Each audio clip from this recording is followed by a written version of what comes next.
Should be live, right? Yeah, it doesn't seem to be working. Excellent. I see the countdown timer, but Yeah, that's the one that's gone wrong.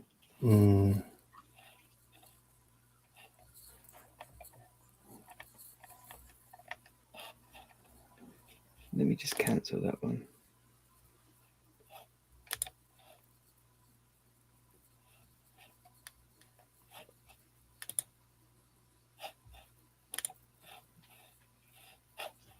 Can't see why I don't understand why we're not going live. This is going to be another terrible start. I planned a whole new brilliant start for today's one, thinking that it's 2026, we're going to have all new followers. Okay. Forgetting we'd have 2026 bugs potentially. I think we're working. We got a chat. Oh yeah, okay. All right, it's working. Right. So I'm going to delete the old one later and we can get on with today. So hello everyone. Welcome to our delayed start there. So if you are new here, as I was just saying, I was hoping we might get some new people for 2026. If you are new here, welcome. I'm Daniel. This is Mark. Hey. We do this live stream every week, and there's a rotation of different people that are on it, different guitar builders from around the world. And link below in the description will be, when I've updated it in a moment, a link to our archive of over 80 long-form interviews that we've done with guitar builders, pedal builders, guitar players, people that are involved in the guitar building world in some way or tangentially in some way. And those videos are all between an hour and 2 hours long, really in-depth interviews getting into the person we're interviewing and how they got into what they do, what they're passionate about. But these chats that we have are about various different things now. So every week we sort of have a different topic and we don't really plan it. And as I was just saying to Mark off air, today we're going to talk about something that I think is really important. It's definitely something that I found important for running a small business in the UK. I'm assuming it's similar for people around the world, but we'll hopefully see. You can let us know in the comments. It's super boring, but really important. But before I tell us what it is, just, hey, Mark, how's 2026? Hey, Daniel. So far, so good. Just a few days in, and everything's going pretty cool. Yeah, great. Excellent. I back in my workshop today for the first time for an hour just before this stream went live, tidying up, because over the 2 weeks, I guess, of Christmas, I haven't really been in here much. I have been in here using my tools to do DIY around the house. So taking things in and bringing them back, they just get piled up in little piles. Everything was a mess. But it's nice to have clear spaces now, ready for some new jobs. And the first one that I'm doing is coming in on Thursday, and it's a bit crazy in some ways.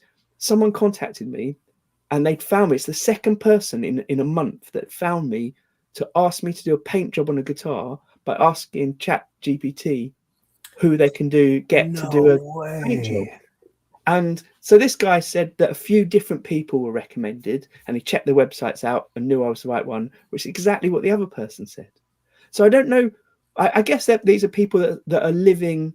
Actually, one of them doesn't even live in the south of England. He's in the north of England. So it's just people that UK based asking that. So somehow Google knows that I do paint jobs. So that's cool. Oh, that's really cool. You're lucky. You're in the system.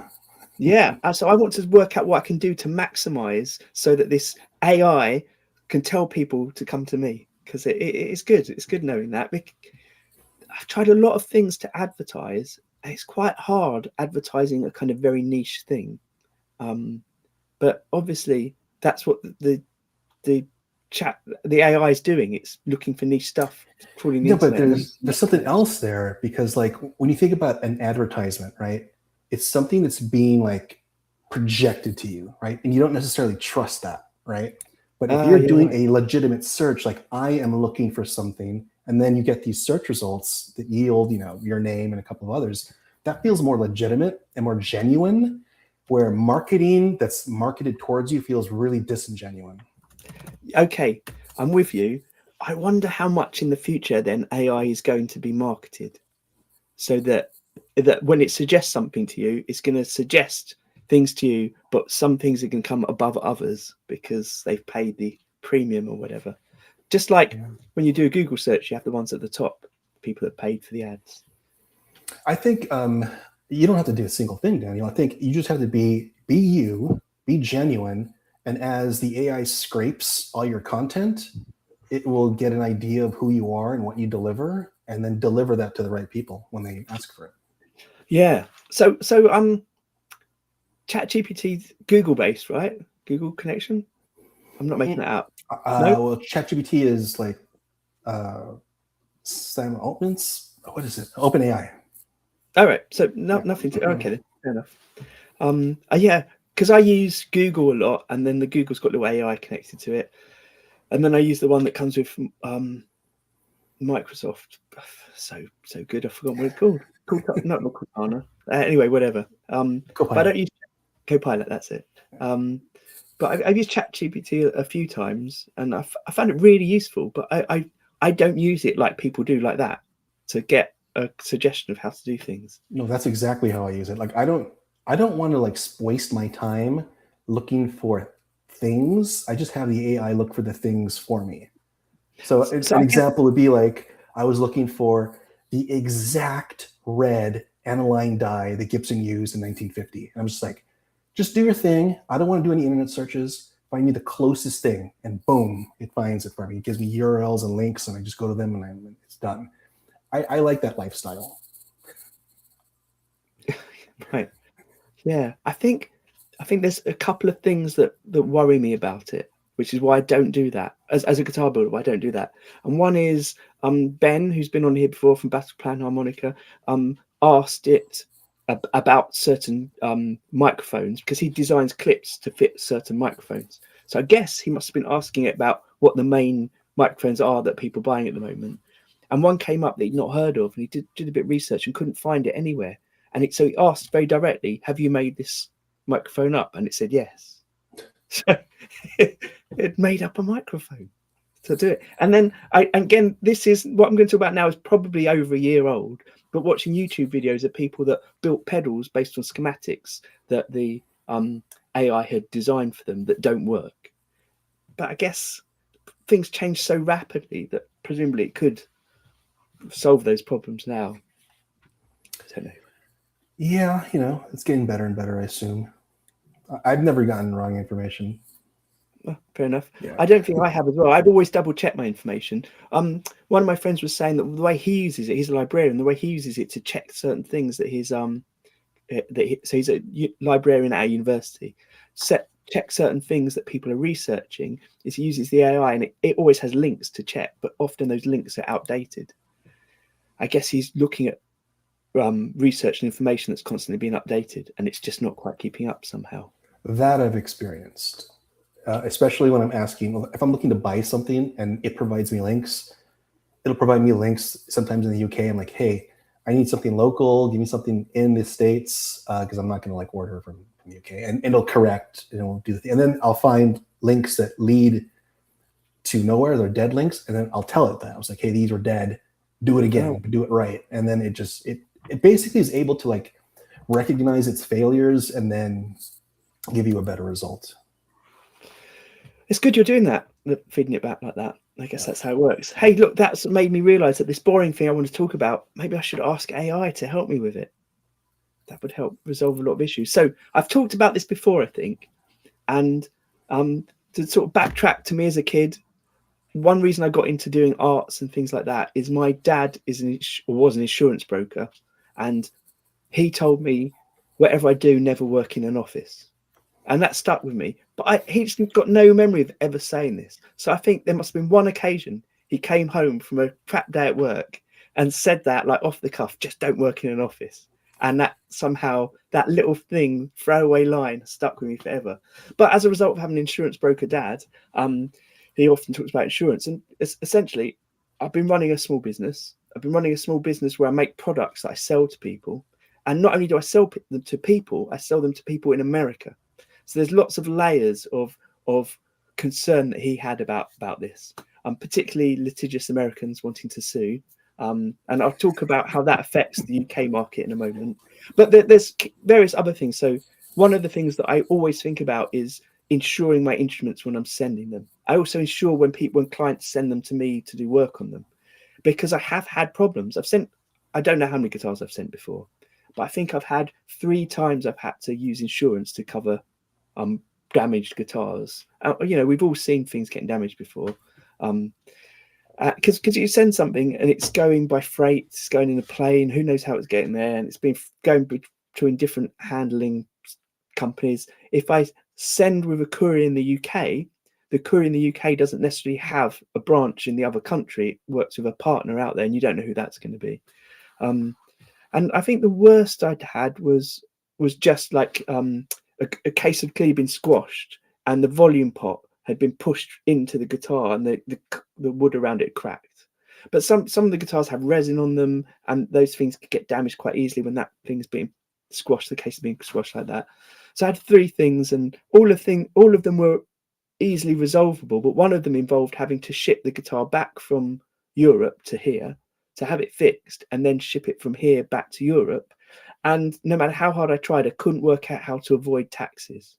No one would accept that I was sending something for the second time to the same person for it having been returned. They're not buying it again or anything like that.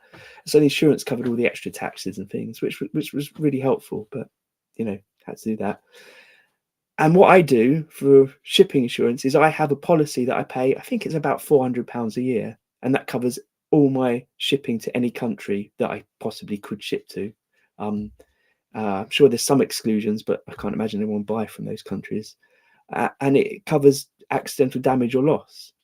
And £400 a year sounds like a lot, but the couriers that I use, if you want to insure like a guitar that's £1,000, could be up to £150 to insure it. So the £400 sort of works out quite easily. I had a check because I had to renew it recently, and it seemed like for most guitars I'm sending, I'm going to need to be spending an extra £45 to £50 per guitar on insurance. So spending £400 a year on insurance where I know through the company, because having dealt with them before, things can be resolved. Whereas I know through the couriers, when things have gone missing, or as has just happened, I sent some sanding blocks I made to someone, £55 worth of stuff, and they somehow think it's worth £1,000, and they're trying to make him pay loads of tax. And we're trying to work out why they think that and what's happened. And it's hard to deal with them. The insurance broker that I pay that £400 to, it's easy to deal with. So it's worth that. Nice. Anyway, I'm blabbering on. The reason I wanted to bring up insurance really was because of the issue I've got at the moment. I think myself, like a lot of builders in the UK, have a workshop that I use that is on the site where I live. So I'm in a purpose-built building. It wasn't cheap. It was built in the garden, essentially. I've got quite a bit. I moved to a house with quite a big garden specifically to have somewhere built. So it's not like it's going to fall down, this building, very easily. But it's essentially a timber frame building. It's plastered up. It's got double glazing. It's got good locks on the security, but it is essentially a timber built building. And when I first moved here 7 years ago, no one would insure a timber built building in your garden to have working. I spent over a week with my dad's help, who's an insurance broker, tracking down someone that would cover it. It's very different now because people work from home a lot, so it's much easier. But the issue I have is I have stock in here, I have materials, I have guitars and things like that. So some household policies will insure you and insure your outbuilding, but they're only insure up to a certain amount of money for what you've got in the workshop in this case, and that doesn't cover my tools, let alone the guitars that are in here. Some places, like the one I currently have, they insure your house. They let you have a building outside that they insure the building, but you have to have business insurance to cover all the contents, etc. of it all. And then building insurance, the business insurance is becoming really hard to get because it's a timber built building, and a load of insurers just won't insure something that could burn down. Because in the UK, most buildings are brick built.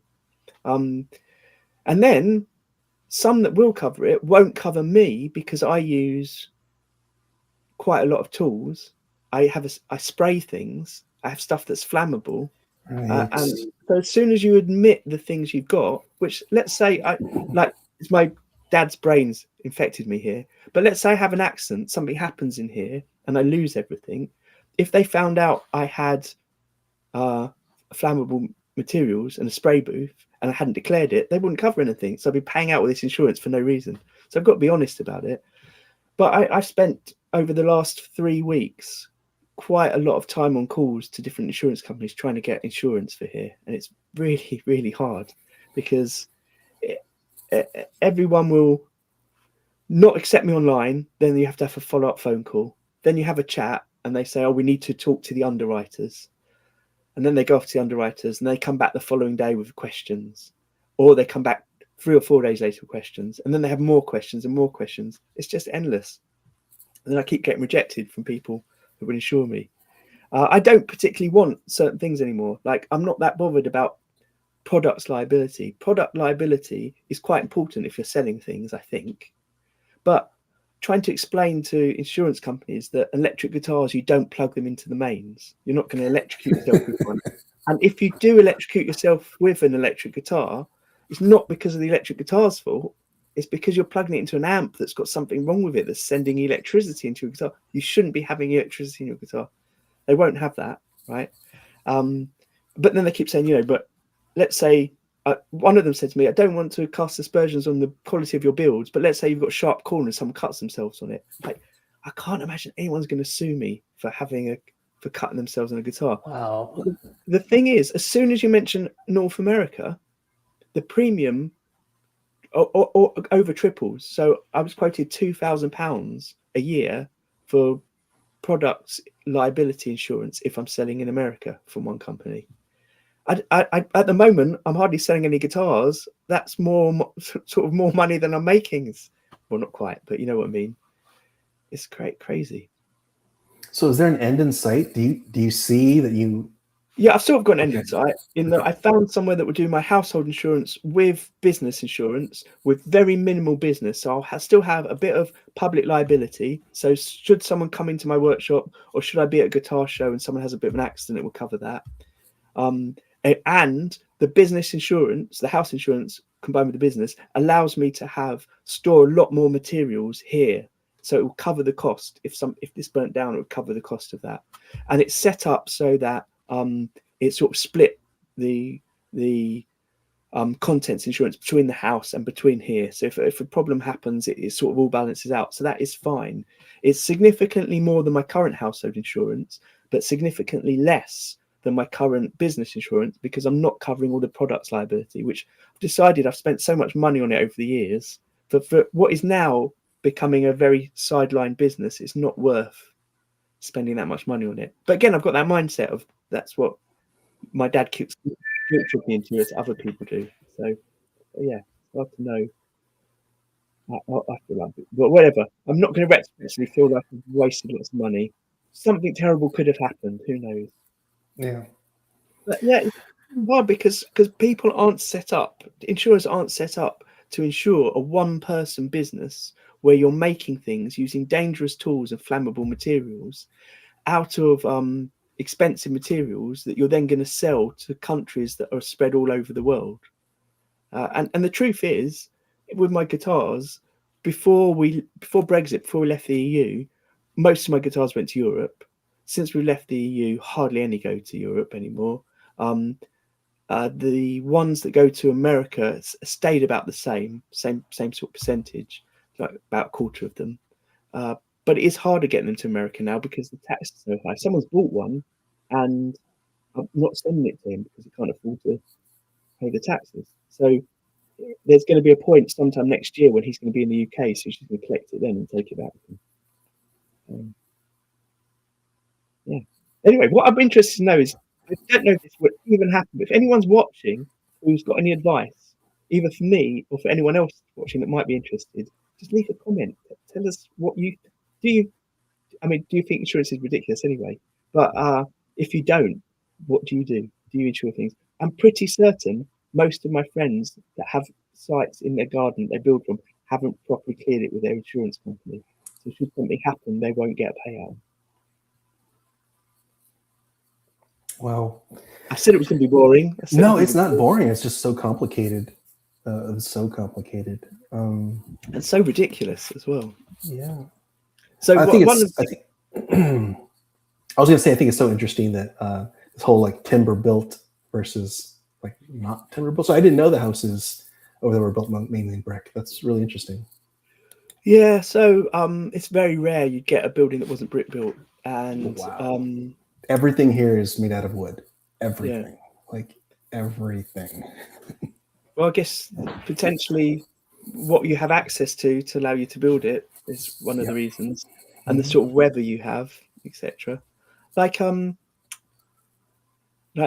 we had a small extension on our house, and it was quite hard. So you got to go through planning permission from the local council. It's quite, and we had a few people who wanted to build the extension in non-traditional materials. Some of the reasons why they want to do that is it's more eco-friendly, it's more efficient, and some of it was just it looks cooler. But we couldn't get permission from the local council to do it because they don't want to take risks on something that's not seen as a viable option. Yeah. What Barry's saying is true. You know, insurance companies will find any excuse not to pay out. So if you have declared something incorrectly, like if I hadn't declared that I had flammable materials and something blew up, yeah. But what I would say is when I've worked with the insurance company for the problems I had with those guitars going abroad, they've been really efficient and covered the costs and fixed things. I mean, it's affected the premium going up, but it's been good. And I'm pretty certain if it went through the couriers that I booked, it would have been an absolute nightmare. Like one time, I had a guitar I was sending to Singapore. Was it Singapore or Japan? It was one of the two. And I could see the tracking of where it was going. Like it went from here to somewhere in Europe and then off to Singapore or Japan. I can't remember which one it was. So I could see where it was and which hub it was in, but it was not being released to the person that was buying it. And they were getting no notification that it was in their country, but I could see it on the tracking. And the amount of hours I spent with a courier trying to sort out someone telling him that he had to pay tax to release it before, and I even got a message saying if it's not paid within a certain amount of days, it will be destroyed.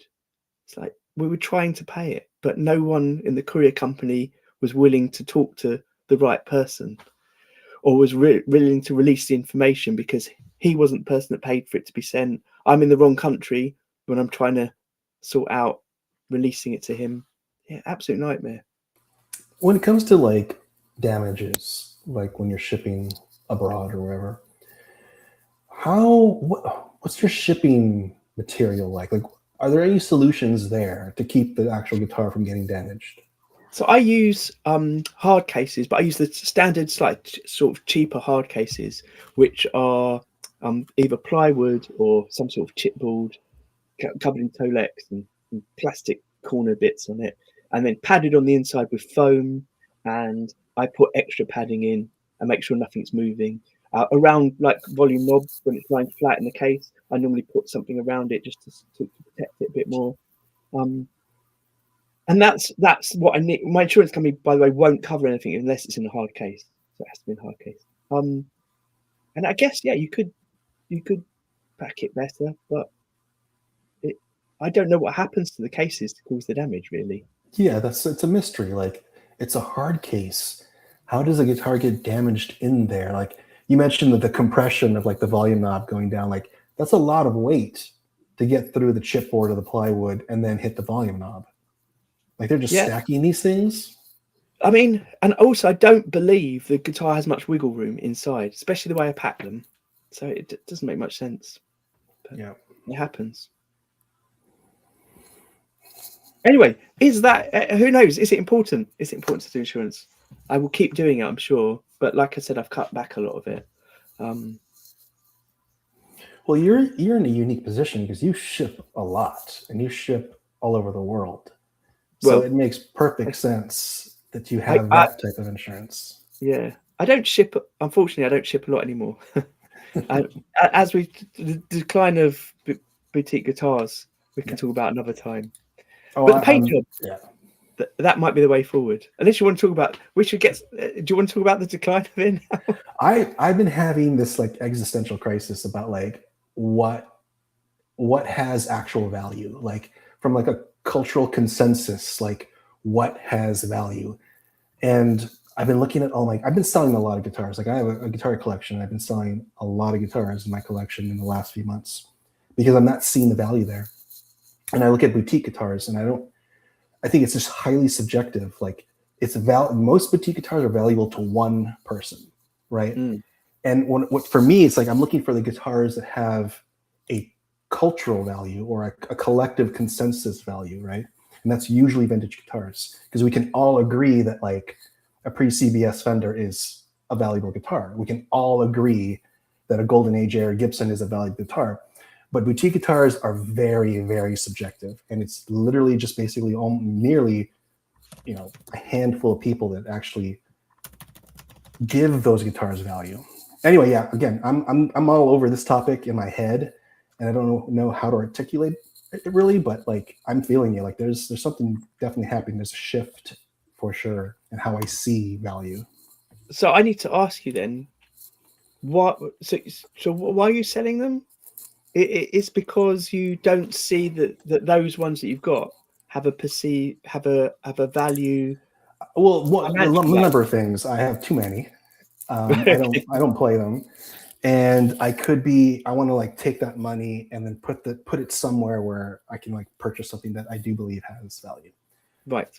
Yeah. So reinvest it. That makes sense. Exactly. Yeah, and it is an investment, because like it's incredible how much value is lost on custom guitars. And I'm talking like Fender Custom Shop, Gibson Custom Shop. Like right now, if you go to Reverb, the online seller marketplace, and you look at the analytics, you can see the analytics that go back years.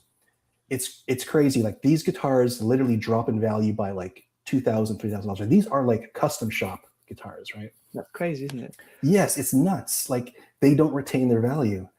So custom shop guitars are not retaining their value. What are the guitars that are actually appreciating the value, right? What are those guitars? And those are the guitars I'm going to be focused on in the future. And what are those guitars? They're very specific vintage guitars. Yes, I was about to say, is it vintage? Yeah. Because so I met someone today. I was chatting to him, and he was talking about a friend of his whose dad was a guitarist in the 70s, did lots of session work, and when he died, he left his guitars to his son. And it's quite a big inheritance, he was saying, in some ways, because it's a lot of vintage guitars. But in other ways, he doesn't want to sell them because they've got sentimental value to him because of what they meant to his dad. But there's enough of them there that it could be something financially helpful in the future. But you've got to find the right market for it, if there is one. I'm assuming that a session musician that's been doing it since the 70s probably has some vintage guitars, at least, that have a good value in the way you're talking about. Yeah. That would be a good haul. I'd like to see that haul, see what kind of guitars are in there. Occasionally, I honestly can't remember the YouTube channel, and even I think it's not on YouTube. I think it's on TikTok. There's a guy that I sometimes see that he drives across America, and he meets someone in a parking lot, and he'll just buy guitars from their boot that they're selling on, which is often, I mean, some of it could be dodgy, but I think often it's like a family member has passed away and left the guitars, and so he's sort of buying a haul of guitars where the person that's selling it doesn't really know what they are. And the whole point of this channel is what might he find? What would be the surprise, or how much could this thing go for that he's found cheap? It's crazy to think that all this is time, just time, right? Time will actually make something valuable that not necessarily was valuable when it was first made. And I think that's the deal with boutique guitars. Boutique guitars are like in limbo. They haven't survived time yet, right? So we don't know what their value is. Yeah, that's true. But yeah, I think you're right. With a boutique guitar, it's value to the person. And like you said, it's like really subjective. It's sentimental too. So there's a lot of like emotion in boutique guitars, right? There's a lot of like subjective inner self, where when you think about actual guitars that have value, there's none of that. It's straight up, that is worth this much money. Like we can all agree that like the highest selling guitar to sell at auction was Kurt Cobain's acoustic that he played on MTV Unplugged. I think that was like, it went for $5 million. I think we can all agree that, I mean, there's certainly some celebrity tied to that, right? And there's a lot of celebrity tied to very famous guitars like Jimi Hendrix guitars, etc. But we can all agree that it's a valuable guitar. Like there's no emotion there. Yeah, I think it's just on a tangent. I'm thinking that's one reason why, in this country at least, boutique builders like to go to guitar shows. It's because guitarists have, as we always say, guitarists have read that you need to buy this vintage guitar because it's the good guitar. But when you meet a guitar builder and you play their guitars, you can see what's good about it, and you can have that conversation where you can understand that this is an opportunity to make something unique to you and your playing style. And that does appeal to people, but sometimes you don't know it's going to appeal to you until you really see what the difference is for something that's built boutique. That is a really great point. And I think there's a journey that all guitar players go through. And this journey, like I've been through this journey before, right? I used to buy custom guitars all the time until I stopped and started making my own. But there's this journey that I think that everybody goes through. And then at the very end of that journey, you end up at the same place as everyone else, which is like you're up at the top of the mountain with Joe Bonamassa and you want to buy a 1959 Les Paul. Like we all end up at the same place eventually. Yeah. Can you imagine buying a 1959 Les Paul and playing it thinking, it's quite heavy? It doesn't sound as good as my boutique one. It's 100% this weird,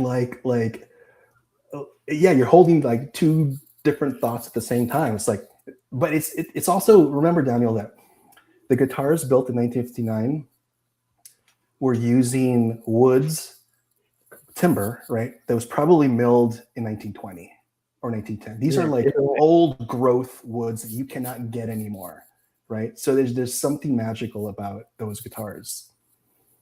Mm.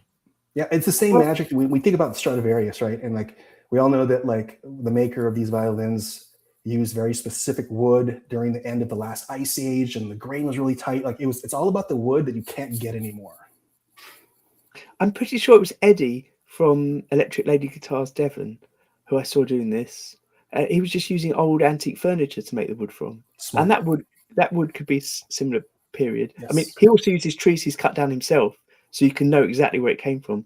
And we had Chris from King Bespoke Creations on very early on when we were doing the podcast. It's in the archive, and he was making it from 100-year-old pews from churches as well. Incredible. Another good idea.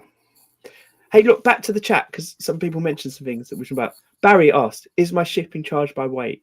All my shipping is charged weight and dimensions, a combination of the two. And I use various companies that are like Compare the Market companies, where they have deals with various shipping companies, so it gets it cheaper. So, for example, I've just sent something by UPS. It was cheaper through this company because they have a deal for sending bulk through UPS than if I'd gone direct with UPS. Same with FedEx. I use Parcel Force a lot. Parcel Force, a UK company. Sam Houston, welcome, Sam. I'm not sure if I remember seeing you here before. Says he thinks most damage happens from the guitar accelerating within the case itself. So tight fitted cases with added foam stops that from happening.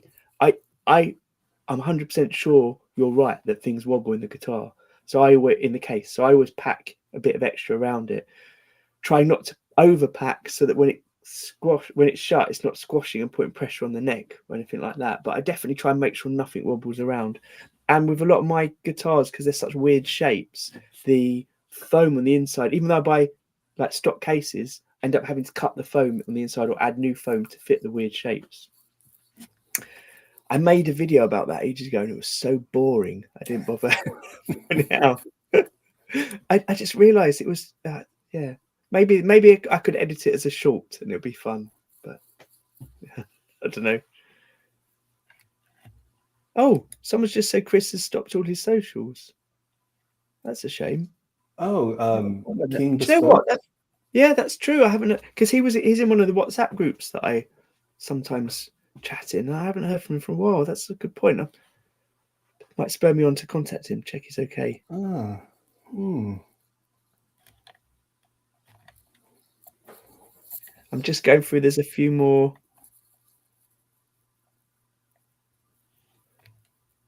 Oh, Eddie's in the chat. Wow, there's loads of chat going on. So if you're watching in the future, you can see the live chat.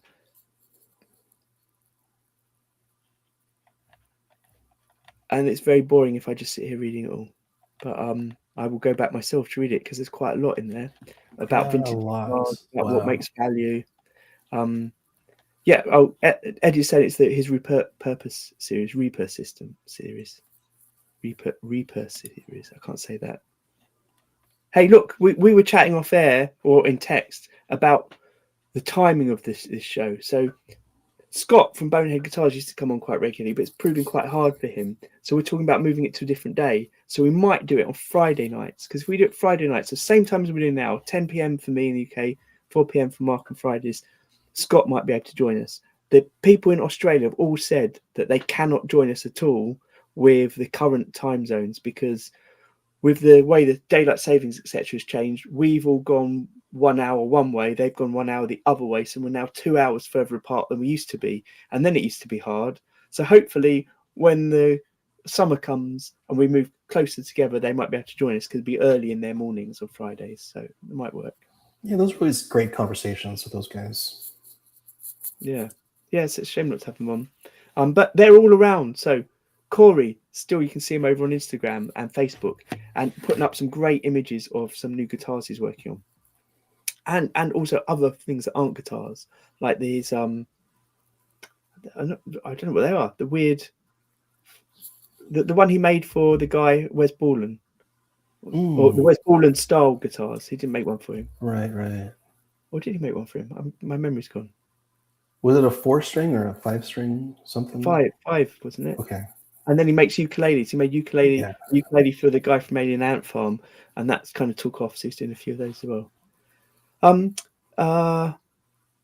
Hey, so that guitar that's coming in on Thursday for the paint job, guess what band it is? I'll give you some clues. Okay. The guy that contacted me said it's his son's favourite guitarist. But then I sort of realised his son's clearly into this music because it was the dad's favourite music. And it was one of the things that I first learned, one of the bands I first learned when I was learning metal guitar, because incredibly, it's an influential metal guitarist who has a few well-known designs, but a particular well-known design that I don't think it was him. I think it was one of his friends painted on his guitar when he was at school and started gigging with. Wow. It's a guitarist who has had various different guitar companies make his guitars, but now I think the actual designs that are his are out of copyright or out of license for the companies that make the guitars. They're not allowed to make them like his anymore, which is why I think the guitar that I'm getting it's a Dean guitar, and it doesn't come with the pickups that are the signature pickups, because the signature pickups are made by a different company, and I think they're not licensed to sell them within the Dean guitar. So it's Can I make a guess? You can guess. I was hoping you'd join in any time. Okay, so here's influential guitarist, metal band. The father listened to it. Now the son listens to it, so it must be an older band. Yeah. Okay, so then there's Dean Guitars. Was what they were. He was on multiple companies. Is it Dave Mustaine? Oh no, it's not Dave Mustaine. That'd be cool. Okay. Dave Mustaine has got some, like, when I was a kid, I wanted Dave Mustaine's Jackson Flying V. That got me that, and Max Cavalera from Sepultura playing BC Riches got me into spiky guitars. Iron Maiden. Yeah, so I'm slightly too young to have been into Iron Maiden when they were big. I had friends who were into Iron Maiden, but for me, they were the slight generation before. This band, I explained this to someone the other day. When I was a kid, I often had an album by someone that I absolutely loved, thought it was absolutely amazing, but didn't hear any of their other music because I couldn't stream it and I couldn't afford to buy other albums, and no one else I knew had them. So I didn't often have many albums by people. But this is one of the bands that I kept buying all their albums when they came out until I went to uni, and then I stopped. And then the guitarist died, and I later found out that the singer might be a white supremacist. So that sort of put me off. That sort of put me off. Anyway, it's Pantera, so it's Dimebag Darrell's guitar with the lightning bolt on it. So you can buy the guitar, which is half blue to a black fade, going from one side to the other, but it doesn't have the lightning bolts on it. So what I'm doing is painting the lightning bolt on, doing a clear coat on it, and upgrading the pickups to the dime buckers that Seymour Nice. So what's going to be your process for the lightning bolt? Like, are you free-handed? Do you mask? Yeah, What so do you I do? think what I'm going to do, and I've mentioned this before, I find it really hard to make YouTube videos. I don't have time to do them anymore, but I've been doing live streams. So I think what I'm going to do is, I mean, it doesn't help for the YouTube algorithm, but I'm just going to live stream my process as I'm doing it. So that won't be at set time every day or every week. It'll be at random points.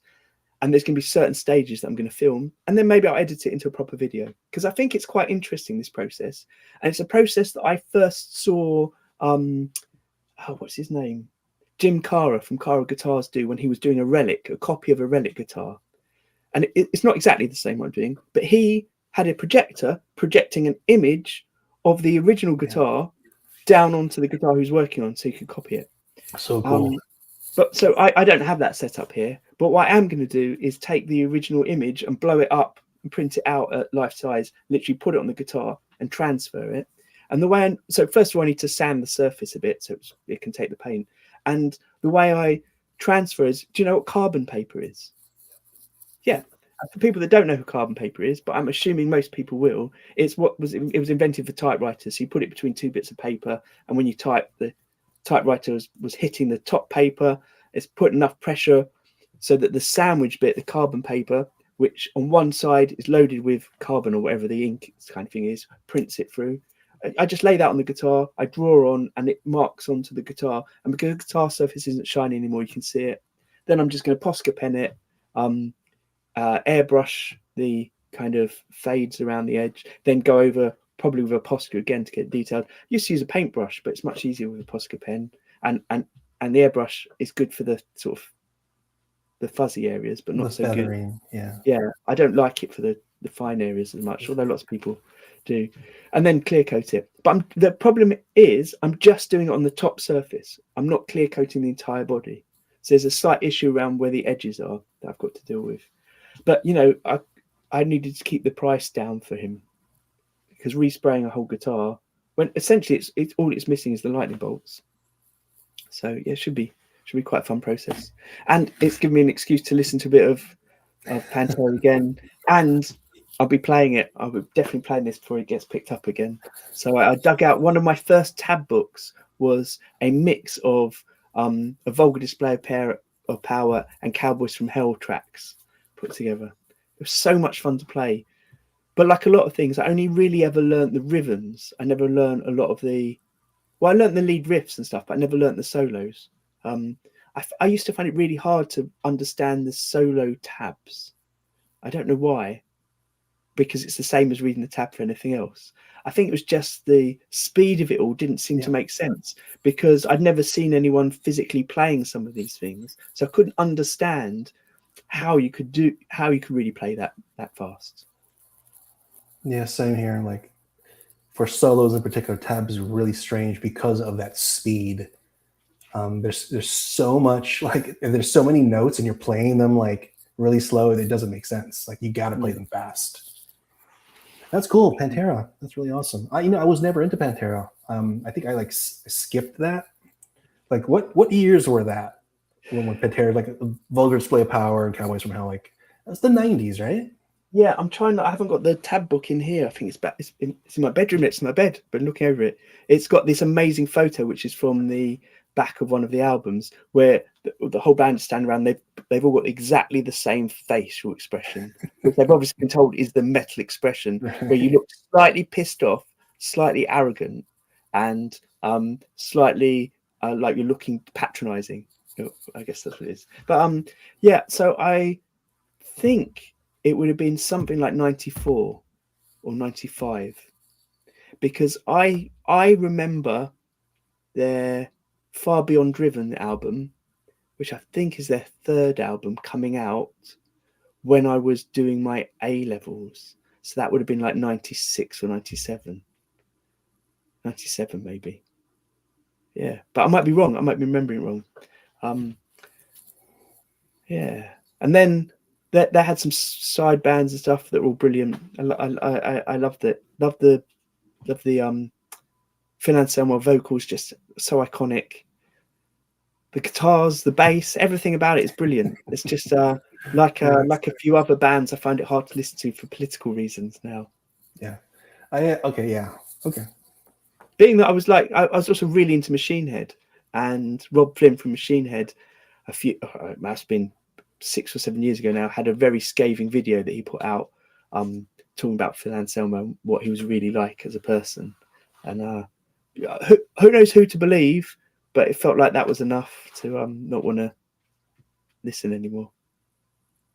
Yeah, I heard some crazy stories about him too. Hey, look, one of my... Go ahead. I know I was going to change the point to something else that's terrible, but... No, please go. No. I mean, one of my other favourite bands, all-time favourite bands to see live, was a band called Lost Prophets. Absolutely incredible riffs and guitars, brilliant vocals, absolutely amazing band. And the guy recently got killed. He was in prison for basically paedophilia, yeah, you can't really listen to the band after you know that the singer had done the things he'd done. And in my other job, where I do a lot of work with vulnerable people, we have lots of safeguarding training. Like I haven't done it for a while because I haven't been doing that job so much. We used to have updates every year, have to do retraining. And one of the people that did some of the training said she was in court for part of his hearing and read some of the stuff that wasn't released to the public, and she thought he was one of the worst offending criminals she'd ever come across. And that puts me off the music. But on another note, my friend Martin, he worked with someone who was into them even more than me, and she had a tattoo of in Huntley on her back. It was this amazing photographic quality tattoo, amazing. Yeah, I've no contact with her now. I don't know how she covered that up, but you can't really keep that. Wow. Anyway, on that amazing note, I think we'll probably do next Monday. I've got to work this out and chat to everyone. But yeah, if you're watching this live and you subscribe to our channel, especially if you hit the bell or whatever, you'll get a notification of when our next live streams are. I haven't lined up the next live streams yet. Normally I line up 6 to 8 in advance. I haven't lined them up yet because I just want to confirm with everyone what we're going to do. But I think we'll probably do a few more Mondays and then switch to Fridays. I don't think I have to do Fridays just yet. Sweet. Yeah. What does that say? That says either I don't have a life anymore, that I don't go out on Fridays, or that my life is devoted to guitars. Yeah. Oh, thanks, Mark. Thanks, everyone. And Happy New Year, everyone. Take it easy. Take care. Bye.